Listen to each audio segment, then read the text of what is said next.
if we have a huge disaster and lots of property is damaged, houses are destroyed by trees that fall, they're flooded out. Obviously, what has to happen? People get jobs repairing the damage, rebuilding. People are having to fix the streets. There's all kinds of work that is created as a result of having to replace all the things that are lost in a natural disaster. And the Keynesian economists will always point to those things and say, look at all the economic activity. Look at all these jobs that we otherwise would not have had if these houses didn't collapse. Because if they didn't collapse, we wouldn't have to rebuild them. And so, therefore, it is an economic stimulus because now we have the multiplier effect and all this nonsense, right? Well, the broken window fallacy basically breaks that down to a very simple story of a kid who throws a rock through a window. And the jobs that are created are obvious because now the man who owns the house with a broken window needs to call the window repairman to fix that window.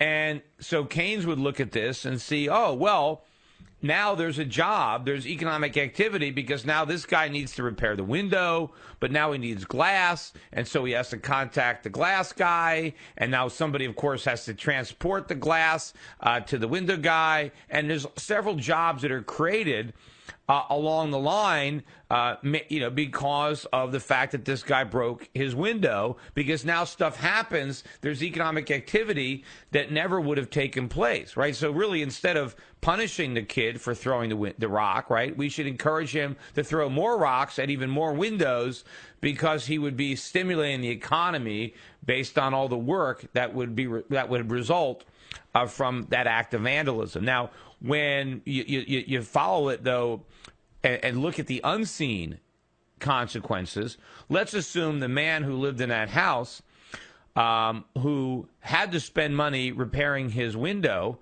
where did that money come from? Because nobody has an unlimited amount of money, right? If you spend money on a window, well, what would you have done with that money if you didn't spend it on a window?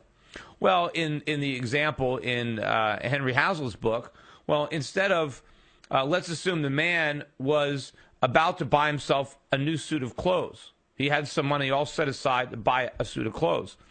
But because the window was broken and the need for the window was more immediate than his desire to have a new suit of clothing, he decided to take his clothing money that he had saved up for a new suit of clothes and to use that to replace the window that he had before. But now he needs a new one. So now what happens? Well, now he doesn't buy that suit of clothes. So now the tailor doesn't get to make the clothes, or the clothes store doesn't get to sell it. And so whatever economic activity is generated in the window business is lost in the clothing business. But the problem isn't just that we're trading clothing employment for window employment. The problem is, let's look at it from the society's perspective, or that individual. Is the individual whose window was broken better off because he has to repair the broken window? No, he's not better off because he doesn't have the suit of clothes. If his window didn't break, he would still have a window, but he would also have a new suit of clothes to wear. But because the window broke and now he has to replace it, he has a window, but he doesn't have his new suit of clothes. So in other words, he's worse off, society is worse off, and that should be obvious from the start. It's only the nonsense of Keynesianism where you would be dumb enough to think that we're better off because we have to repair what has been broken.